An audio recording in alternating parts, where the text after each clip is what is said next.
You want to say something in English, but you always feel that you need to translate it from your native language. Does that sound like you? Let me tell you the truth, my friend. To speak English fluently, you need to think in English. It's a must. At school, they usually teach English using grammar translation method. At least if you are my age. In this video, I'm gonna prove that it's not the best idea to use this method if you want to really speak English fluently and confidently. And most importantly, if you want to learn fast. Let the results speak for themselves. I've been learning English for around 22 years, but I started speaking English fluently around 6 years ago. I've been learning Spanish for 3 years, and I started speaking Spanish fluently 3 years ago. And there is one significant difference. I started to think in Spanish when I started learning Spanish, but I didn't start to think in English when I started learning English. Think about it. When we don't think in a language we speak, we tend to be slower, we tend to overthink everything, and we end up really frustrated, demotivated, and exhausted. So this video is for you if you struggle with speaking English, if you get stuck when speaking, if you are slow and you don't know what to do, you don't know what the problem is. Most importantly, this video is for you if you translate everything from your native language and you don't know how to stop. I'm about to show you how to think in English in 5 simple steps. No, I think I need my glasses. Build a new personality by full immersion. I know it can sound funny or maybe even serious, but no worries, I'm not talking about any personality disorder. In my opinion, when your personality changes depending on what language you speak, that's the real fluency. Because it means your brain thinks differently in different languages. The cultures of different languages are different, so you need to think differently. If you really want to speak fluently, you need to adapt. For example, here in the Canary Islands, which is my base, I mean, it's just too beautiful to be true, right? I think I still can't believe that I'm in this beautiful place. I mean, I'm so blessed. But anyway, not about it. When I moved to the Canary Islands, I needed to observe the culture. I needed to immerse myself in the culture. Full immersion means surrounding yourself with the language as much as possible. So I'm gonna tell you about it in a second. Right now, let me just give you an example how my personality changes depending on different languages. So my native language is Polish. I speak obviously English and Spanish. So my personality in Polish, like my default state, is pretty strict. I mean, it comes from my culture. I don't want to generalize. I hate generalizing, but I have to a little bit because, you know, cultures have their traits. English is a tool in my life. I use it for professional reasons. I use it to connect with you, to teach you guys. I use it to travel the world, to make money, to make new friends. So English is really useful for me. My personality in English is more like a businesswoman. And when I speak Spanish, it's funny. When I speak Spanish, I mean, I sound funny. Of course, I don't have an accent from the Canary Islands. I don't have an accent from Spain either, but I've been told that I'm cuter, I'm more like a kid. I also think that. Even when I came here by a boat, because there are no roads here, there were some women on the boat, and when I started speaking Spanish to them, they asked me immediately, ¿de dónde eres? ¿De dónde eres means, where are you from? So it's clear that I'm not from here. My accent is not from here. My accent when I speak English is not American because I'm from Poland. But I still can speak English and I can still speak Spanish, just with my own accent. And my personality changes because the cultural aspects are different, but also the sounds are different, right? Por ejemplo, cuando hablo español, estoy un poco más así, no sé, en español también hay muchas palabras que son como más suaves. No dices perro, dices perrito.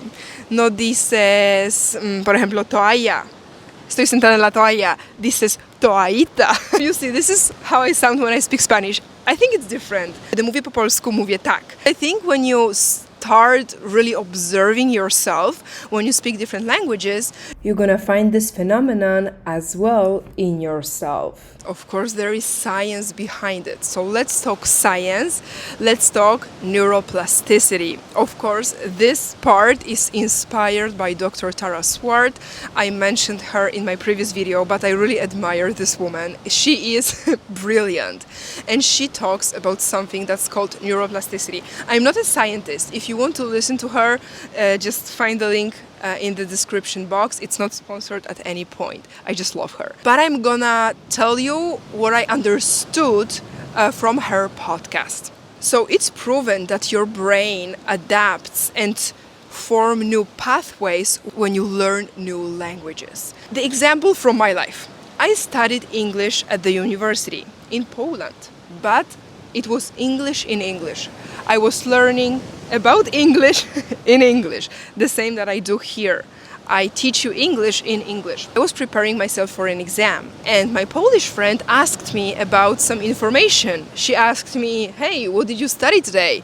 And I was like, I was not able to answer in Polish because she asked me in Polish. And it was the moment when I realized that, oh my God, I started thinking in English. I loved this moment because I really understood that if I start consuming a lot of information in English, if I start listening to podcasts in English, if I set my phone to English, all of these things that you possibly can do to introduce English to your life, it's gonna work wonders. And the same happened with Spanish, because I started learning Spanish when I already knew this trick that if I do everything in Spanish, I'm gonna improve my Spanish 10 times faster.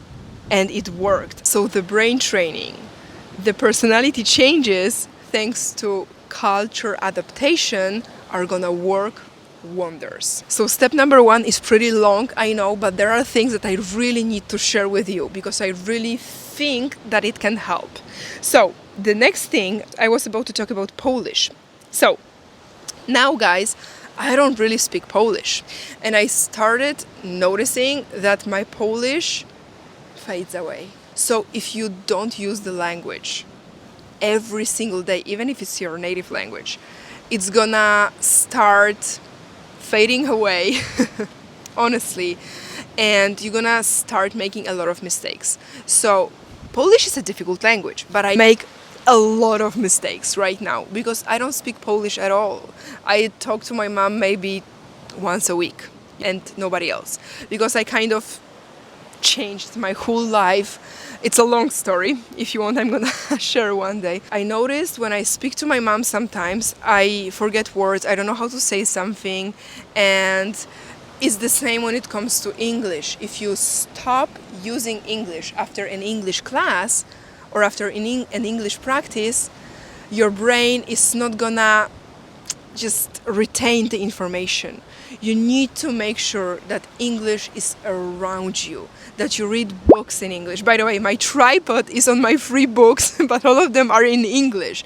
So make sure that you read in English, that you write in English, that you speak as much as you can, even to yourself. This is full immersion. And of course, listen as much as you can. Even when you are, I don't know, on the bus or something like this, listen to English. Find something that you like in English and listen to it. Basically, trust your intelligence, because if you really introduce English to your life, you're gonna see that your brain will do the job for you. It's spectacular, but it works. More important thing, Google everything in English. Even if you want to, I don't know, bake a cake or do whatever you want to do in your native language, stop a second. It's like, no, let's do it in English. So learn new things in English. I learn all the time new things about brain development, psychology, and I do everything in English and in Spanish. Last thing here in step number 1, the cultural aspect. I know that I mentioned it before, but I forgot to tell you that a lot of idioms, phrases, fixed phrases cannot be translated to your native language. For example, I wrote here a very funny expression. thank you from the mountain. Polish people make this mistake a lot, and it's understandable because they translate from their native language. In Polish, it's z góry dziękuję, which means thank you in advance. But they say thank you from the mountain. And I'm not laughing at anybody because I also made that mistake once or twice in my life. So I'm not laughing, I'm not judging. I'm just showing an example that we cannot translate things from our native languages to English. Okay, that was a long one, wasn't it? Now we're gonna go to step number 2. Always learn new words in a context. Never learn a separate word.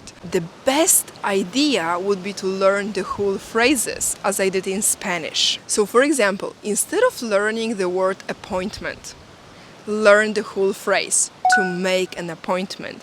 Because if you know the word an appointment, and if you really want to make an appointment, maybe you're gonna get confused. Should I make an appointment, do an appointment, take an appointment? Learning the whole phrases is, in my opinion, awesome. A lot of people use flashcards, and I also use flashcards. I use Anki. This is not sponsored, okay? I use Anki to learn some new words, but I always make sure to build sentences with these words about me. I know it sounds selfish, but it's not selfish, guys, because when you create sentences and when you learn on your own example, talking about yourself, I mean, your brain is gonna remember these things better. This is how we work, and this is how human beings work. So make sure to be curious, to discover the full phrases. Make sure to use English dictionary, that you don't translate things to your native language by using, for example, Oxford Learners Dictionaries. And then you, I don't know, type a word appointment, right? And they give you examples. So you read these examples and then you create your own examples. Listen to native speakers and copy them. Literally, copy them. I copy Spanish speakers and American speakers all the time. I just copy what they say, and in my opinion, it's awesome. Because this is how you learn full phrases in a context. When it comes to the word order is so different in English than in Polish, for example, or in Spanish. So if I tried to translate the sentence word by word from Polish to English, it wouldn't make any sense. That's why it's great to learn in a context, because it basically saves your energy. You don't have to translate word by word because it's not gonna work anyway. I wish I had known this before, guys. I wish I had been taught in a different way. But it's okay. Now I have this new information that I can apply and even improve my English, because learning a language is kind of a never-ending process. But that's beautiful, isn't it? I really wish you could see my eyes, but I think that's not really possible. So let's move on. Step number 3. Focus on meaning, not on separate words when reading. So when you read a book, let me maybe... I'm really scared if I'm gonna... Just for a second, I hope it's not gonna fall. So, if you read a book, this book is in English, for example, and imagine that I'm reading a book and suddenly I don't understand one word. For example, established. I'm like, oh my god, I don't understand this word. But doesn't mean that you're not gonna understand the whole sentence. No. So even if you are reading an article, a book, whatever, something on social media, and you don't understand a word, just keep going. And in 80% of cases, you're gonna understand the meaning of the sentence. And this is the key to success. And you can actually even guess what this word means by understanding the whole sentence. You get my point? So don't get really frustrated when you don't understand one word. Take it easy, keep going, and make sure that you understand the meaning of a sentence, because if you understand the meaning of the sentence, you are good to go. But if you don't, then yes, you have to go to a dictionary, to Google, just look it up and make sure that you memorize this word and use this word in a context, meaning maybe you can take a notebook and start writing some examples. So to sum it up, this step was pretty short. Don't get frustrated if you don't understand a single word. The most important thing is to understand the context. Step number 4, describe objects around yourself. This is a great exercise that you can practice everywhere in your head. For example, let's take, I don't know, a bottle of water. Describe it. What is this? What color is it? What material is it made of?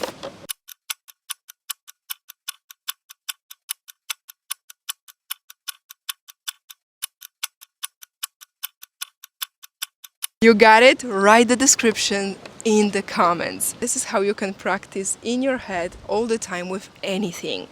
And if you force yourself a little bit, just a little bit, to do it maybe 10 minutes a day, maybe 5 minutes a day, you're gonna see that the progress is gonna be significant. My suggestion is to force yourself to think in English by describing objects. Maybe by simply thinking about your plans, about your dreams, maybe what you did yesterday, maybe what you want to do later today, whatever. At the beginning, you have to force yourself a bit, but then it's gonna come naturally. And most probably after 21 days, you're gonna notice how your brain switched and that you think naturally in English. Finally, guys, step number 5, join a community of international people.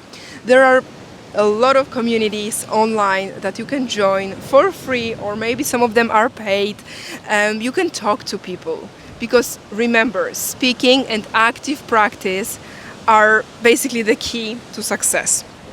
If you start, that was close. Anyway, if you speak English to real human beings, you're gonna think in English, but you're gonna improve a lot faster. And this is what you want at the end of the day, right? So if you want more private and exclusive tips and tricks like these, join my private exclusive F.U.N Community, where we meet 2 times a week for a speaking club, where we share our experiences. There are people from all over the world.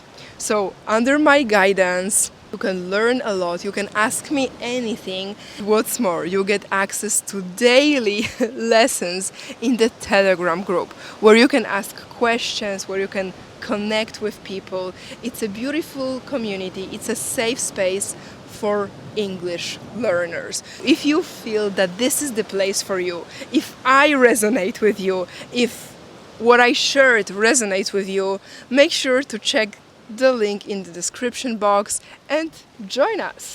Oh my god, it's getting so hot. The most important thing of all, do not give up. Please, do not give up. You're gonna get there, and no matter if you're gonna do it alone, on your own, with me, or maybe with some other English teacher, you're gonna nail it. Last quick question that usually my students ask: how long will it take me, Veronica? How long? Tell me. Well, my friend, it depends on you, on your commitment and your action. You need to be really committed, and you need to take really massive action. Even if it's imperfect, just take massive action. Commit yourself to start speaking English fluently. What you need is the right mindset, massive exposure, and massive action. Oh, and commitment, obviously. These things, and you're gonna be good to start speaking English fluently. Guys, so let's wrap this video up. It was a long one. Consider subscribing to my channel, give this video a like if it was helpful, and I'll see you on my Instagram, Wanna Speak by Veronique, where I share some personal insights and daily lessons. Now, I'm just gonna go relax on the beach and enjoy this beautiful day. Hope to see you in the next video. Lots of love. Bye.